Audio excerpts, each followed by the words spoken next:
सबसे पहले तो आप सभी दर्शकों को नवरात्रि की ढेर सारी शुभकामनाएं और माता रानी आपके जीवन में शत्रुओं की बाधाओं को शांत करे या फिर नाश करे और आपके जीवन में ढेर सारी खुशियां लेकर आए। तो चलिए जानते हैं आखिर नवरात्र में कौन से प्रयोग किए जाएं कि माता रानी प्रसन्न हो। नवरात्र के दौरान पूजा पाठ में विभिन्न तरह की पूजन सामग्रियों का इस्तेमाल किया जाता है। और जब वैसे तो साल में 2 बार नवरात्र आते हैं, चैत्र माह में और शारदीय नवरात्र यानी ये आश्विन मास में मनाई जाती है। तो इस दौरान माँ के 9 स्वरूपों की 9 दिनों में पूजा आराधना की जाती है और इन 9 दिनों में ही किसी भी दिन विशेष प्रयोग कर लें तो इससे आपके जीवन के तमाम परेशानियों का अंत हो सकता है। नवरात्रि के दौरान लौंग से जुड़े हुए टोटके भी किए जाते हैं और इसके पीछे ये मान्यता है कि ऐसा करने से धन, वैभव, सुख, सौभाग्य की प्राप्ति होती है और लौंग से किए जाने वाले टोटके कई प्रकार के जीवन में सुखों को बढ़ा देते हैं। तो नवरात्रि में लौंग से जुड़े हुए ये टोटके आपके किस्मत को कैसे बेहतर कर सकते हैं, आज हम आपसे के साथ यही साझा करेंगे। देखिए, जिस लौंग को आप यूज कीजिएगा बिल्कुल साबुत होनी चाहिए, टूटी फूटी हुई ना हो, सुंदर सा देखकर, बड़ा बड़ा सुंदर सा देखकर लीजिएगा और पुराना नहीं लीजिएगा, बिल्कुल फ्रेश लीजिएगा। क्योंकि जैसी भक्ति होगी, भावना होगी, वैसा ही फल मिलेगा। अब धन की समस्या हर किसी को परेशान करती है। जिसके पास धन है वो चाहता है और हो जाए, और जिसके पास नहीं है वो तो चाहता है ये माँ लक्ष्मी आ जाए। तब ऐसे में अगर धन की स्थिति बहुत गड़बड़ हो, तब नवरात्र के दिनों में जब शाम में आप माँ की आरती करते हैं, पूजा करते हैं, दीपक जलाते हैं, तब एक छोटा सा काम कीजिए। आप कपूर जलाकर ही पूरे घर में दिखाइए, आरती कीजिए माँ की। और जब आप कपूर जलाइएगा 9 दिनों तक लगातार ऐसा कीजिए, या आपके पास अभी जितने ही दिन बचे हैं उतने दिन कर लें। तो कपूर में 2 लौंग डाल दें और फिर इसी से आरती करें। ज्योतिष कहता है कि ऐसा करने से धन संबंधी परेशानी दूर हो जाती है, बिगड़े हुए काम बनने लगते हैं और जीवन के सारे कष्ट दूर हो जाते हैं। तो लौंग का ये प्रयोग अगर आप नियमित रूप से नवरात्र के 9 दिनों तक करें या एक भी दिन कर लें तो बहुत सारी मुश्किलें आसान हो जाएगी। वैसे अगर आप घी, कपूर नहीं जलाते मान लेते हैं, ऐसे कपूर ही जलाना चाहिए। अगर नहीं जलाते तो घी का ही दिया बाती करते होंगे।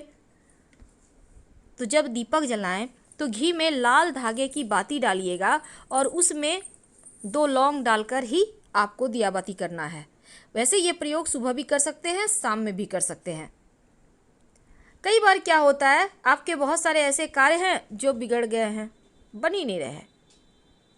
बहुत सारे रिश्ते बिगड़ जाते हैं, बहुत बार नौकरी व्यवसाय में परेशानी आ जाती है, बहुत बार जीवन में बहुत सारी उलझनें होती है जो आप ना किसी से कह सकते हैं, ना ही वो चीज़ आपसे जरिए बेहतर हो पा रही है। तब ऐसे में एक छोटा सा काम करें कि बिगड़े हुए काम ही बन जाए। नवरात्र में किसी भी दिन करना है, लेकिन ये प्रयोग लगातार 3 दिन करना होगा। इस प्रयोग का यही शर्त है। तो 3 दिन तक लगातार एक छोटा सा काम करें। पान का पत्ता आपको मार्केट में मिल जाएगा, बिल्कुल साबुत पान का पत्ता। आप चाहें तो एक ही दिन में तीनों खरीद कर ले आइए, संभाल के रखिए और एक एक करके यूज कीजिएगा। तो एक पान का पत्ता ले लें। अब पान के पत्ते का डंठल हटा दें, उसको धोकर साफ कर लें।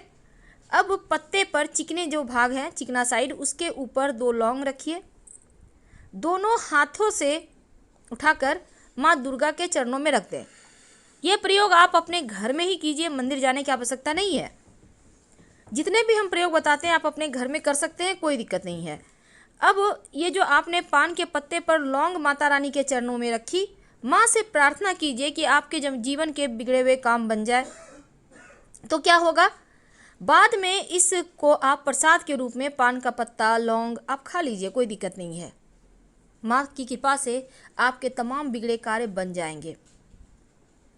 कई बार क्या होता है, आपके घर में बच्चे बड़े हो रहे हैं, विवाह नहीं हो पा रहा है, लड़की हैं, लड़का है, शादी नहीं हो पा रहा। अब ऐसे में शादी विवाह में अगर बहुत अड़चने आए, आपको लगे कि उम्र कुछ ज़्यादा ही हो गया है, नहीं हो पा रहा है विवाह, तब भी ये प्रयोग कर सकते हैं। क्या करेंगे? नवरात्रि में किसी भी दिन एक छोटा सा काम करें। आपकी उम्र जितनी है उतने ही लौंग ले लें। याद रखिए, जितनी आपकी उम्र है उतना ही लौंग ले लें। अब सभी लौंग को एक जगह रखें, बिल्कुल साबुत खूबसूरत सा देख के लौंग लेना है। अब लाल धागे के सहारे एक एक करके बांधें और बांधते समय माँ दुर्गा के मंत्र का जप कर सकते हैं। ओम दुंग दुर्गाय नमः, कोई भी मंत्र जप कर लें। इसके बाद उसको माला की तरह बना लें। अगर आप लड़की हैं तो माता रानी के गले में पहना दें, अगर आप लड़का हैं तो उनके चरणों में रख दें। 6 महीने के अंदर या तो रिश्ते आने लगेंगे या रिश्ते तय हो जाएंगे। बाद में इसको हटाकर आप यहीं मिट्टी में दबा दीजिएगा या किसी बहते हुए नदी वगैरह में डाल दीजिएगा। तो लौंग का ये प्रयोग दुर्भाग्य को दूर करता है, जीवन के आने वाली तमाम परेशानियों को भी दूर करता है। अब हम एक खास प्रयोग बताएंगे।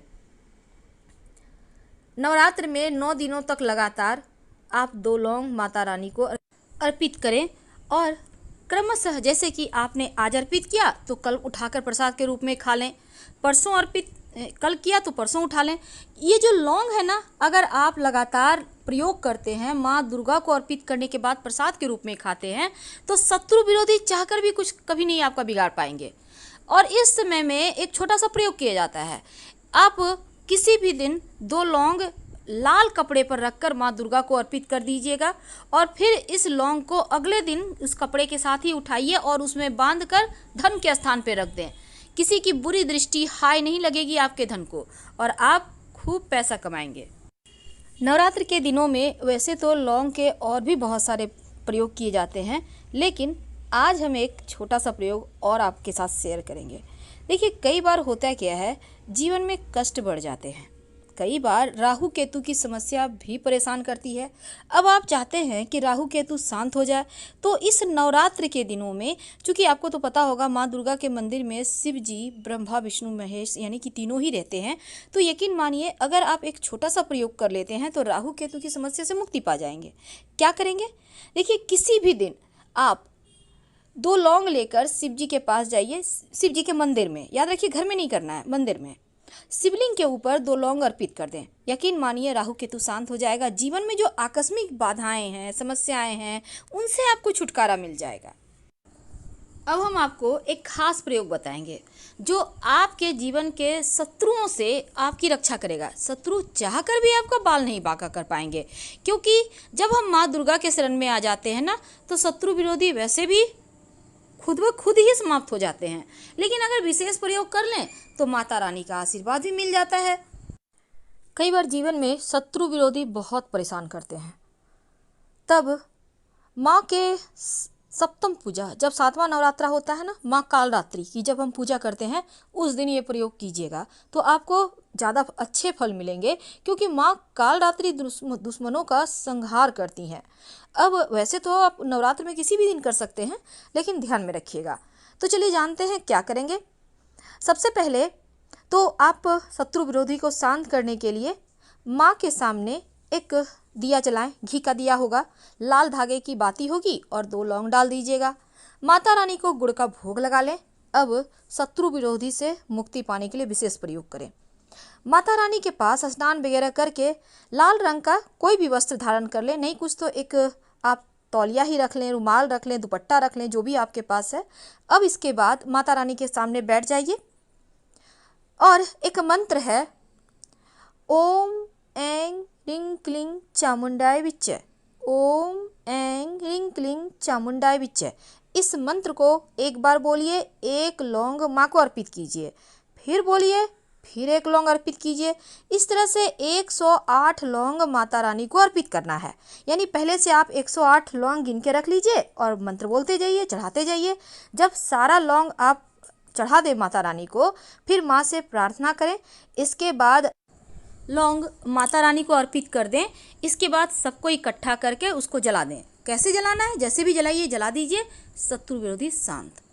अब एक छोटा सा प्रयोग। कई बार क्या होता है, लंबे समय से कोई मनोरथ पूरी ही नहीं हुई है, तब उस मनोकामना को पूरा करने के लिए एक पान का पत्ता ले लें, चिकना साइड नीचे की ओर कर दें, रूखा साइड ऊपर करें। अब उस पर 2 लौंग रखें, दोनों हाथों से बहते हुए जल में प्रवाहित कर दें। ना मिले बहता जल तो पीपल के नीचे रख दें। आपके समस्याएं समाप्त। बढ़ता जाएगा, शत्रु शांत हो जाएगा। हम आपसे विदा लेते हैं। हर हर महादेव। धन्यवाद।